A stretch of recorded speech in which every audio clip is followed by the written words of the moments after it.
जय सद्गुरुदेव जय पद शरणों श्री यश रूप चरणों शरणों जय सद्गुरु।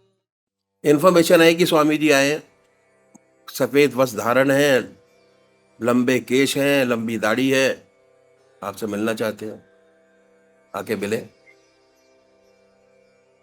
उसके बाद उनके साथ एक सज्जन भी आए थे। उन्होंने कहा कि महाराज जी, भाई साहब जी, ये अन्न ग्रहण नहीं करते, एकांतवास चाहिए। सारा अरेंजमेंट किया गया, उनके जो जो चीज चाहते थे हमारे महाराज जी ने, उनका स्वामी जी का भाई कोई तकलीफ ना हो, बड़ी दूर से आए। और एक मठ के मालिक है, आके बैठे, सारा अरेंजमेंट किया। इंट्रोडक्शन में उनको बुला के महाराज जी इंट्रोडक्शन दो, तो उन्होंने बताया मैं गीता के ऊपर प्रवचन करता हूं और महीनों करा लो तो महीनों करने के लिए तैयार हूं, प्रेसिडेंट अवार्डेड हूं। प्रेसिडेंट अवार्डेड आदमी यानी जैल सिंह ने उनको अवार्ड दिया था। कहते बड़ी अच्छी बात है, महाराज जी कोई तकलीफ तो नहीं है? कि नहीं भाई साहब जी, कोई तकलीफ नहीं। बैठे, पहला प्रवचन सुना तो गांव पहुंच गए। कहते दाढ़ी और केश जो मैंने रखे बिल्कुल बेकार है, कोई फायदा नहीं है इनका रखने का। दाढ़ी साफ कराया पहले टाइम पर, केश साफ कराया, आके बैठे, पूरा कार्यक्रम अटेंड किया, चले गए। अब उनका रूटीन बन गया कि हर भंडारे के प्रोग्राम पर वो पधारे, आए, आते रहे। पता लगा कि नाम दीक्षा नाम जो है वो भी दिया जाता है यहां पर। आ गए कि महाराज मेरे को दीक्षा दे दो, नाम दान कर दो मेरे को। तो महाराज जी ने कहा तू हमारे आश्रम का अन्न ग्रहण नहीं करता, मैं तेरे को कैसे नाम दान दे, चला जा। चलेगा। अगले दिन फिर आ गए कि महाराज काम चलेगा नहीं बगैर इसके दिए। आके सामने बैठे, फिर यही बात हुई कि नामदान कैसे दे दे, तो हमारे आश्रम का अन्न ग्रहण नहीं करता। फिर महाराज जी ने कहा तुम जाओ, भगा दिया, फिर चले गए। तीसरे दिन फिर आके बैठे, उस टाइम पर आए जब भाई साहब जी खाना खा रहे थे। तो स्वामी जी ने फिर यही कहा कि महाराज मेरे को नामदान दे दो। तो भाई साहब जी ने कहा कि तू हमारे आश्रम का अन्न ग्रहण नहीं करता, फिर वो कैसे दे। अब वो कहता है कि जी अपने हाथ से मेरे को एक टुकड़ा दे दो, उसके बाद मैं आपके आश्रम का अन्न ग्रहण करना शुरू कर दूं। अन्न ग्रहण किया, पूजा ली, उसके बाद अपने आश्रम गए और जाके कहा कि अब तक जो संचित मेरे पास सामान था वो सारा ओपन कर दिया। और कमरा खुला रहता उनका, कोई आए कोई जाए, वो अपनी साधना में लगे रहते। और अपने शिष्यों को ये कहा था कि अगर मैं समाधि ले लूं या मेरी मृत्यु हो जाए तो मेरे महाराज जी को फोन करके पूछ लेना कि मैं समाधि में हूं या मेरी मृत्यु हुई है, तब मेरा क्रियाक्रम करना, उससे पहले क्रिया नहीं करना। 65 साल की उम्र में वो आदमी आया और ये कहता था कि दुनिया घूम ली मैंने, कहीं कुछ नहीं। किसी ने कहा जवान छेद लो तो जवान छेद ली, किसी ने कहा गालों में वो लगा लो तो वो लगा लिया, किसी ने कुछ कहा, किसी साधु ने कुछ कहा, किसी ने कुछ कहा। सारी जिंदगी 65 साल की उम्र में भागता रहा और कष्ट झेलता रहा। जितना सच्चा रास्ता हमारे महाराज जी ने आपको बताया, और कहा करते थे कि दुनिया में tons of money can not provide this शांति जो आपको यह बैठ कर मिलती है। ये उनका कहना था। पहली पूजा ली, उसके बाद आगे जो सिस्टम होता वो उन्होंने अडॉप्ट किया पूरा, और उसके बाद मस्त रहते थे। സന്യാസമാർഗത്തിന്റെ കഠിനതകളെ കുറിച്ചാണ് പറയുന്നത്. നമുക്ക് നമ്മുടെ മോഹങ്ങളെ, നമ്മുടെ ഇഷ്ടങ്ങളെ ഒരുപാട് നാളെ അമർത്തി വെക്കാൻ അല്ലെങ്കിൽ അടിച്ചമർത്തി വെക്കാൻ സാധിക്കില്ല. അതൊരു സ്പ്രിങ് പോലെ, ഒരു സ്പ്രിങ്ങിനെ ഇങ്ങനെ അമർത്തി വെച്ച് കഴിഞ്ഞാൽ അത് വിട്ട് കഴിയുമ്പോൾ അതിലും ശക്തിയായിട്ട് തിരിച്ചു വരും. അല്ലെങ്കിൽ അത് തിരിച്ച് ലക്ഷ്യം തെറ്റിപ്പോ സാധനങ്ങളിലേക്ക് പോകും. ഇത് പറഞ്ഞത് നമ്മൾ നമ്മുടെ ആഗ്രഹങ്ങളെ, മോഹങ്ങളെ അടിച്ചമർത്തി വെച്ചാലാണ് നമ്മുടെ ജീവിതത്തെ നമ്മൾ വിചാരിക്കുന്ന ദിശയിൽ നിന്ന് മാറ്റി പല ദിശകളിലേക്ക് കൊണ്ടുപോകും. അപ്പൊ അതുകൊണ്ട് തന്നെ സന്യാസ മാർഗം അത്ര ഈസി ആയി, വളരെ ആയാസരഹിതമായി നമുക്ക് നേരിടുക സാധ്യമല്ല. ബാല ബ്രഹ്മചാരികളുടെ കാര്യം ഇതിൽ നിന്ന് വിഭിന്നമാണ്. അവര് ജന്മം മുതൽ തന്നെ ഈ ബ്രഹ്മചര്യം അനുഷ്ഠിക്കുന്നത് കൊണ്ട് തന്നെ അവർക്ക് ഒരുപക്ഷെ ഈ സന്യാസ മാർഗം എളുപ്പമായി തീരാം.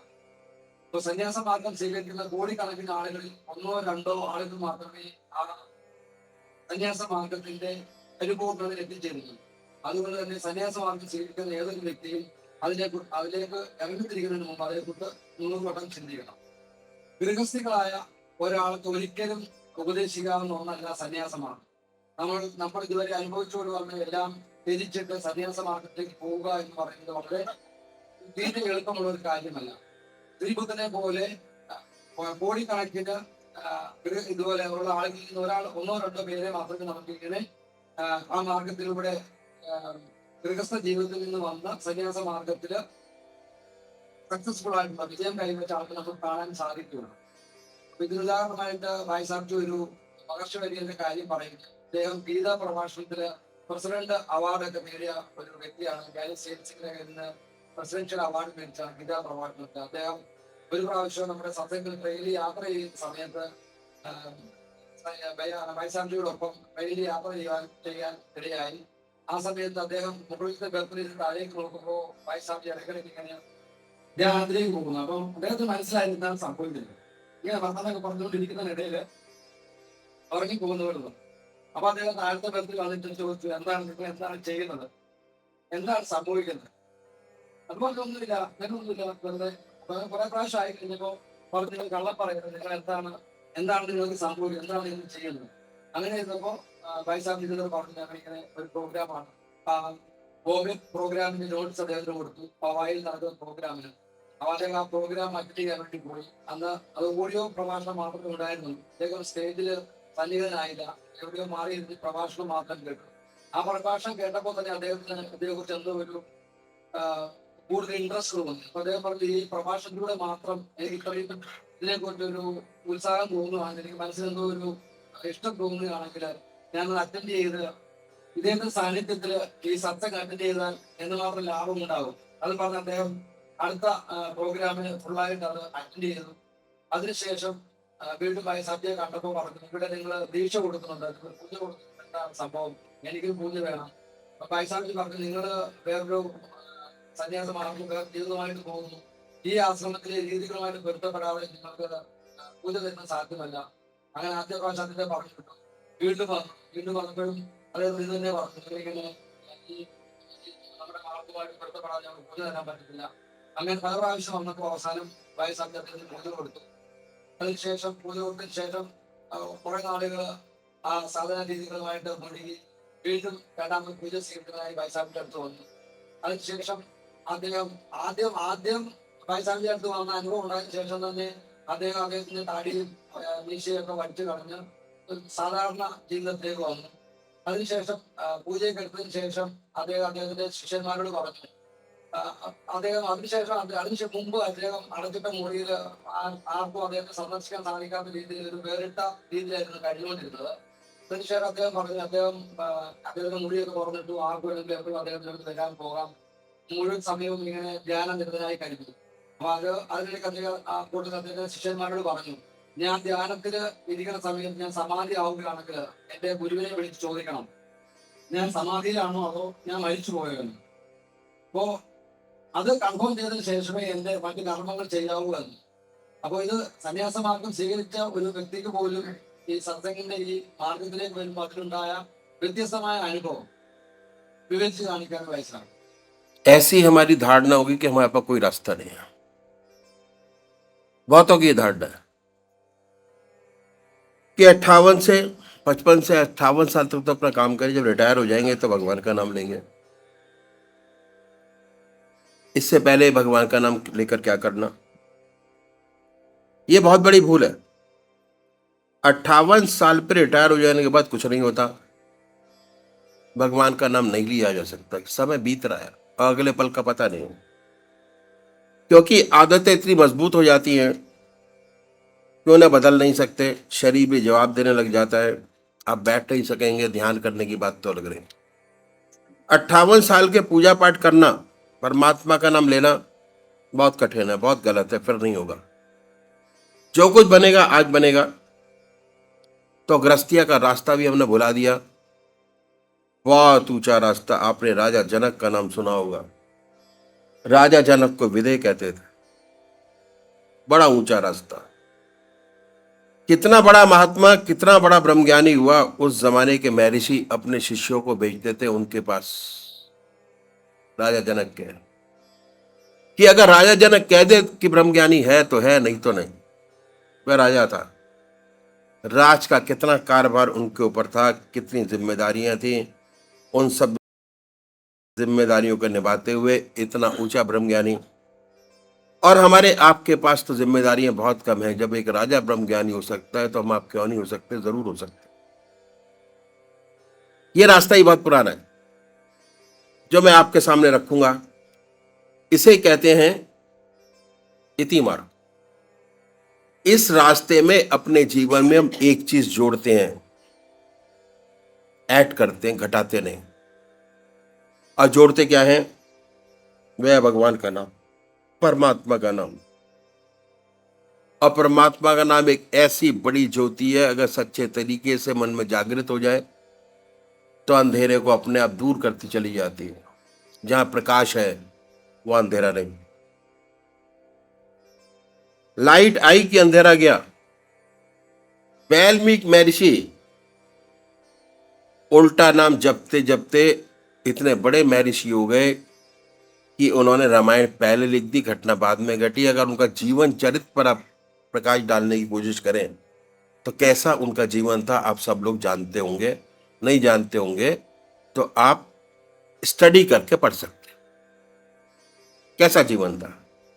पर हुआ क्या? जब उनके जीवन में परिवर्तन आया तो उल्टा नाम जपते जपते, उल्टा नाम लेते लेते इतने ऊंचे महर्षि हुए कि उन्होंने रामायण पहले लिख दी, घटना बाद में घटी। लिख दिया ऐसा ऐसा होगा और वैसा ही वैसा हुआ। ये ऐसा प्रकाश है, ऐसा उजाला है, अगर सच्चे तरीके से हृदय में जागृत हो जाए तो अंधेरे को अपने आप दूर करता चला जाता है। तो छोड़ना कुछ नहीं है। सबसे बड़ी बात, जो आज आपकी जिंदगी है उसमें सिर्फ एक चीज बढ़ाइए, वह है परमात्मा का नाम। इस रास्ते पे चलने वाले जो हमारे सदगुरु हुए, उन्होंने एक के पीछे एक परमात्मा को पाने के लिए, जीवन मुक्त अवस्था प्राप्त करने के लिए अपनी जिंदगी में बड़े कष्ट उठाए। उनकी जिंदगी बड़ी कठिन में थी और बड़ी कठिनाइयों में रहते हुए इन विद्या को केवल न प्राप्त किया बल्कि हमारे लिए टिप्स छोड़ गए, गुर छोड़ गए। अगर इन गुरुओं को अपनाए तो हमारा रास्ता भी आसानी से तय हो जाए। जीवन मुक्त अवस्था प्राप्त करना ये हमारा लक्ष्य है। जीवन मुक्त अवस्था प्राप्त करना हमारा लक्ष्य। चाहे किसी भी तरीके से आप जीवन मुक्त अवस्था प्राप्त करें, गृहस्थ से, संन्यास से, किसी से, ज्ञान मार्ग से, कर्म से,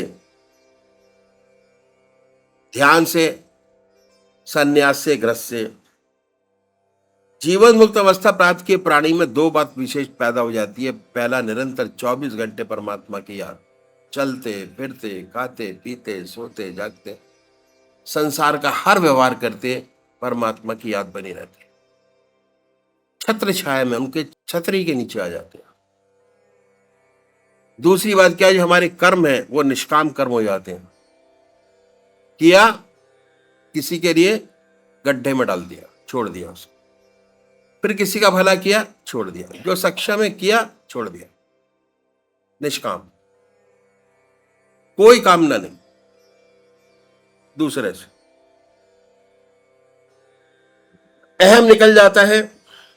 ये दो बातें उसे स्त्री की है, जीवन में कही है, उसमें पैदा हो जाती है।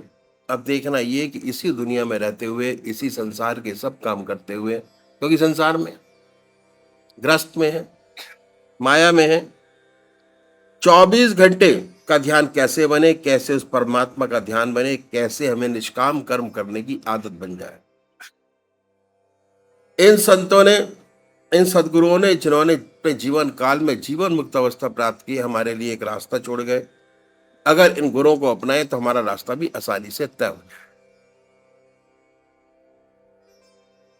നമ്മുടെ ലക്ഷ്യം ജീവൻ മുക്ത അവസ്ഥ ഗൃഹസ്ഥിയായ വ്യക്തികൾക്ക് എങ്ങനെ ജീവൻ മുക്താവസ്ഥ നേടാം. അതില് ജനക മഹാരാജാവ് വലിയൊരു ഉദാഹരണം. അദ്ദേഹത്തെ വിധേയി എന്നാണ് അറിയപ്പെടുന്നത്. എല്ലാവിധ രാജഭരണത്തിന്റെ എല്ലാവിധ ഉത്തരവാദിത്വവും നിർവഹിച്ചുകൊണ്ട് അദ്ദേഹം ജീവൻ മുക്ത അവസ്ഥ നേടിയ ഒരു വ്യക്തിയാണ്. അപ്പൊ അദ്ദേഹത്തിന്റെ അനുഭവത്തിലൂടെ നമുക്ക് പകർന്നു തന്ന ആ മാർഗം, ആനന്ദയോഗം, വളരെ ലളിതമായി എങ്ങനെ ജീവൻ മുക്ത അവസ്ഥ പ്രാപിക്കാം എന്നുള്ളതിന്റെ ഉദാഹരണമാണ്. അദ്ദേഹം രാമായണം രചിച്ച വാൽമീകി മഹർഷിയെ കുറിച്ച് പറയുന്നു. അദ്ദേഹത്തിന്റെ പൂർവ്വ ചരിത്രം അറിയാം. അങ്ങനെ ഒരു ജീവിതത്തിൽ നിന്ന് വന്ന ഒരു വ്യക്തി രാമൻ ഭീമൻ അങ്ങനെ പറഞ്ഞ് രാമനാമം ജനിച്ച് രാമായണം ജനിച്ച രാമായണം ആ സംഭവം നടക്കുന്നതിന് വളരെ കാലം മുമ്പ് തന്നെ രാമായണം രചിച്ചു. അതിന്റെ രചന പൂർത്തിയായതിനു ശേഷം ഉണ്ടായ സംഭവം. അപ്പൊ ആ ഒരു ഉദാഹരണം യാതൊരുവിധ ആത്മീയ മൂല്യമില്ലാതിരുന്ന ഒരു വ്യക്തി, കാണാവുന്ന ഒരു വ്യക്തി അതിനുശേഷം ഇത്രയും മഹത്തായ ഒരു ഗ്രന്ഥത്തിന്റെ ഗ്രന്ഥകർത്താവായി മാറി. അപ്പൊ നമ്മള് വിചാരിച്ചാൽ നമ്മുടെ മനസ്സിനെ നമുക്ക് മാറ്റിയെടുക്കാൻ കഴിയും. ഗൃഹസ്ഥ ജീവിതം നയിക്കുന്ന വ്യക്തികൾക്ക് 24 മണിക്കൂറും ഈശ്വര സ്മരണയിലേക്ക് എത്തിച്ചേരുവാൻ, അങ്ങനെ ജീവൻ മുക്ത അവസ്ഥ പ്രാപിക്കുവാൻ നമുക്ക് സാധിക്കും. അതിനുള്ള രീതികൾ, അതിനുള്ള മാർഗം ആണ് അഖിലഭാരത സത്സംഗ് നമുക്ക് മുമ്പിൽ പറഞ്ഞു തരുന്നത്. നമ്മുടെ എല്ലാവിധ ജോലികളും എല്ലാവിധ ചെയ്തുകൊണ്ട് എങ്ങനെ ഈ മാർഗത്തിൽ യാതൊന്നും നമ്മൾ ത്യജിക്കേണ്ടതായിട്ടില്ല, കൂട്ടിച്ചേർക്കൽ മാത്രമാണ്. ഈശ്വരനാമം, സദാ ഈശ്വര സ്മരണ നമ്മുടെ ജീവിതത്തോടൊപ്പം കൂട്ടിച്ചേർക്കാം. നമ്മളിപ്പോ പിന്തുടർന്നുകൊണ്ട് വരുന്ന അതേ ജീവിതം അതേ രീതിയിൽ തുടർന്നുകൊണ്ട് അതിനോടൊപ്പം ഈശ്വര സ്മരണ കൂട്ടിച്ചേർക്കാം.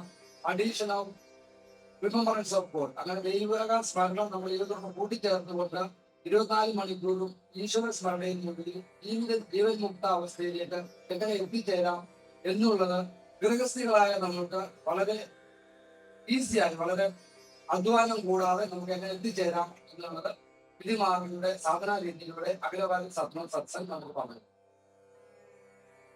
इन संत महात्माओं ने, इस सदगुरुओं ने इस पूरे साधन को 3 भागों में बांटा और टोटल समय 24 घंटों को भी 3 भागों में बांटा. साधन का पहला स्टेप पूरा कर लेने से 24 में से 8 घंटे आपके अपने हो जाएंगे. अपने मतलब अपने हो जाएंगे. अभी दूसरे के साधन का दूसरा स्टेप पूरा करने से 16 घंटे आपके अपने हो जाएंगे और साधन का तीसरा स्टेप पूरा कर लेने से 24 घंटे परमात्मा की याद बनी रहेगी और निष्काम कर्म करता आपको प्राप्त हो जाएगा. अभी मैं साधन की पहली सीढ़ी आपके सामने रखूंगा जिसमें 8 घंटे आपके अपने हो जाएंगे. നമ്മുടെ ഈ സാധന രീതിയിൽ ഗൃഹസ്ഥികളായി ഇരുന്നുകൊണ്ട് സാധന രീതി പിന്തുടർന്ന് ജീവൻ മുക്ത അവസ്ഥ നേടിയ നമ്മുടെ മഹാത്മാക്കൾ, നമ്മുടെ ഗുരുക്കന്മാർ നമ്മൾക്ക് പകർന്നു തന്ന രീതിമാർഗം എങ്ങനെ നമ്മൾക്ക് 24 മണിക്കൂറും ഈശ്വര സ്മരണയില് കഴിയുന്ന അവസ്ഥയിലേക്ക് എത്തിച്ചേരാം. ഈ മഹാത്മാക്കൾ ഇതിനെ 3 ഭാഗമായിട്ട് വിവരിച്ചിരിക്കുന്നു. 8 മണിക്കൂർ, ആദ്യ സ്റ്റെപ്പിൽ 8 മണിക്കൂർ എങ്ങനെ ഈശ്വര സ്മരണയിൽ കഴിയാം, അതിനുശേഷം 16 മണിക്കൂർ എങ്ങനെ ഈശ്വര സ്മരണയിൽ കഴിയാം, അതിനുശേഷം 8 മണിക്കൂർ എങ്ങനെ ഈശ്വര സ്മരണയിൽ, അങ്ങനെ ഘട്ടം ഘട്ടമായി 24 മണിക്കൂറും ഈശ്വര സ്മരണയിൽ മുഴുകി കഴിയുന്ന അവസ്ഥയിലേക്ക് നമുക്ക് എങ്ങനെ എത്തിച്ചേരാം എന്നാണ് ഈ ഇതുമായിട്ട് സാധന രീതിയിലൂടെ നമുക്ക് പറഞ്ഞത്. അതിന്റെ ആദ്യത്തെ സ്റ്റെപ്പ് എങ്ങനെ എത്തും.